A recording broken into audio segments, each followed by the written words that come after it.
Let's go over section 2.2, the general process for solving linear equations. 1.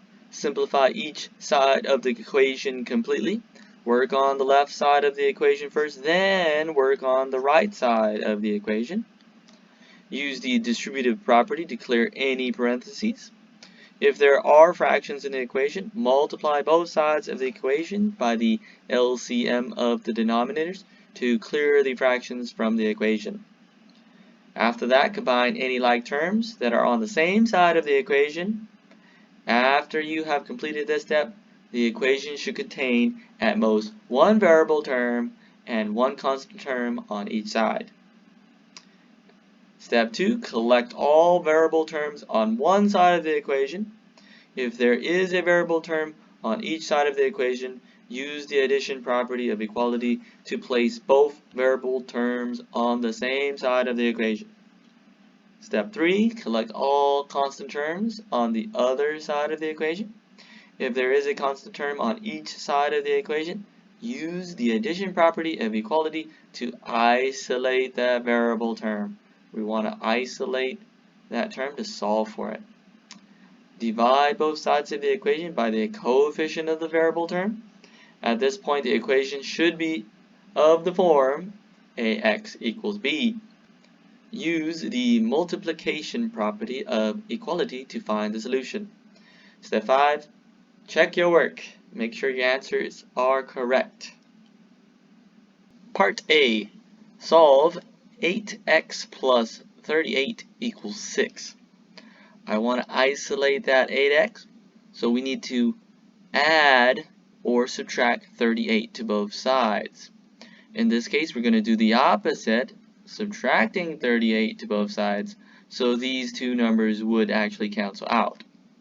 This simplifies to 8x equals, and then we'll simplify the right side, 6 minus 38, which is negative 32. I can divide both sides by 8. Let's divide both sides by 8.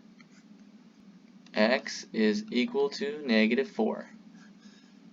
For part B, we're solving for b. Now I want to get that 2b by itself, so let's get rid of that 37.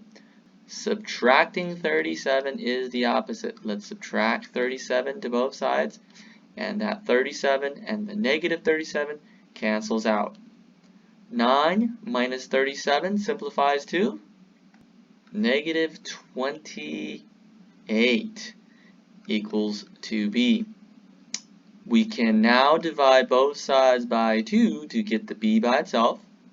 B equals negative 28 divided by 2, which I can simplify as negative 14. Step 1 is to simplify each side of the equation. Notice we cannot simplify 31 minus 5x or 2x minus 18, so we're going to just isolate the variable by either adding 5x to both sides or subtracting 2x. I will choose to add 5x to both sides. It doesn't matter which operation you choose, you will get the same answer. I just want to keep the x variable a positive number, so that's why I like to add 5x to both sides. We have 31 on the left, and on the right, 2x plus 5x gives us 7x, and bring down that negative 18. Add 18 to both sides now. 31 plus 18 is 49, and that's equal to 7x, because the 18 and the negative 18 does cancel out. Divide both sides by 7. The 7 reduces to a 1, and 49 divided by 7, that's equal to 7. X equals 7 is our answer to this equation. Part D looks like a complicated problem, but it's really not too bad if we simplify the left and then the right side first. Let's start by collecting like terms. I can combine all of the x's together. 3x plus 8x, that's 11x. And then I can combine the numbers or the constant terms together. 14 minus 90, that's equal to negative 76. Drop down the equal sign, and we do the same thing on the right. We have 4x plus x, that gives me 5x. 11 plus 27, that's 38. Now we can get the x on one side. Let's subtract 5x to both sides. Subtract that 5x to both sides. And I can also add 76 to both sides just to get the constant terms on the right, the variable terms on the left. And we can see what cancels out. 11x minus 5x is 6x. And this is equivalent to 38 plus 76. 38 plus 76 is 114. I can now divide by 6 onto both sides.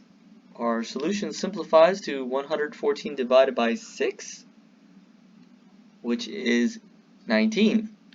X equals 19 is a good solution. Part E, we have a parentheses. We need to get rid of that parentheses before we start collecting like terms. We should distribute. Distribute with the 2, 2 times 3L, and 2 times negative 50. Let's bring down the 2L first, and then we can distribute. 2 times 3L is 6L. 2 times negative 50 is negative 100, and that's equal to 68. Let's collect the like terms. 2L plus 6L, that's 8L. We have 8L minus 100 is equal to 68. Now we can add 100 to both sides. Let's add 100 to both sides. 8L is now equal to 100 plus 68 is 168. And now I could solve for L. Let's divide both sides by 8. I can divide both sides by 8. L is equal to 168 divided by 8, which is equal to 21.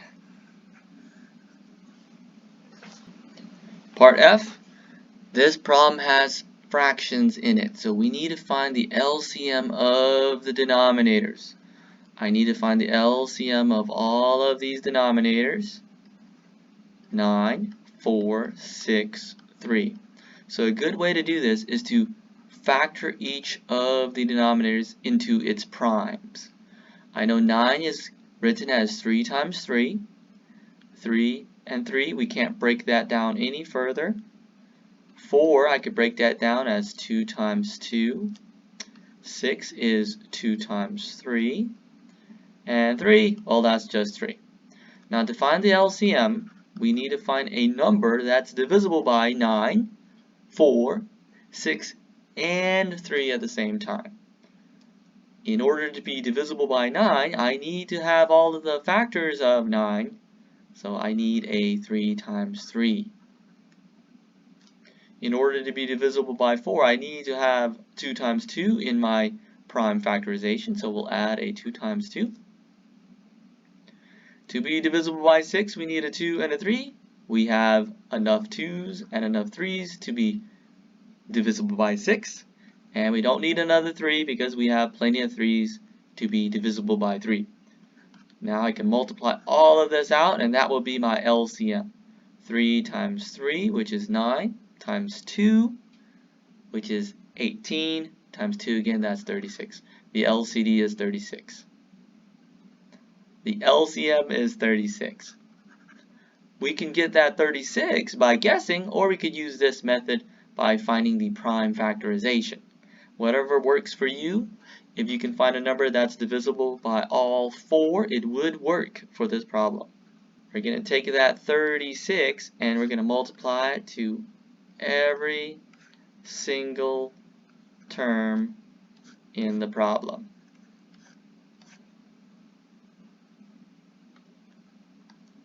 We're going to take that 36 and multiply it by the first term, the second term, the third term, and the fourth term. We have 36 times 2 9ths x plus 36 times 3/4 is equal to 36 times 1 over 6x. And this one's a negative, so I'll put a negative right here. 36 times 5/3. Then we can simplify. 9 and 36 reduces. This becomes a 4. 4 times 2x, that's 8x. The 4 and the 36 reduces to a 9. 9 times 3 is 27. 36 and the 6 reduces. This is a 6. 6 times 1x is 6x. 36 times 5 over 3 again reduces. This is a 1. This becomes a 12. 12 times 5 is 60. Now we can simplify by subtracting 6x to both sides. And to save some time, we could also subtract 27 to the other side. We want to isolate the variable term on one side and the constant terms on the other. 2x is now equal to negative 60 minus 27 is negative 87. Dividing both sides by 2. We can try to simplify negative 87 over 2 or leave it as an improper fraction. I'm just going to leave it as an improper fraction. That's a good answer already. X equals negative 87 over 2 is a good solution. We don't need to convert it to a mixed number.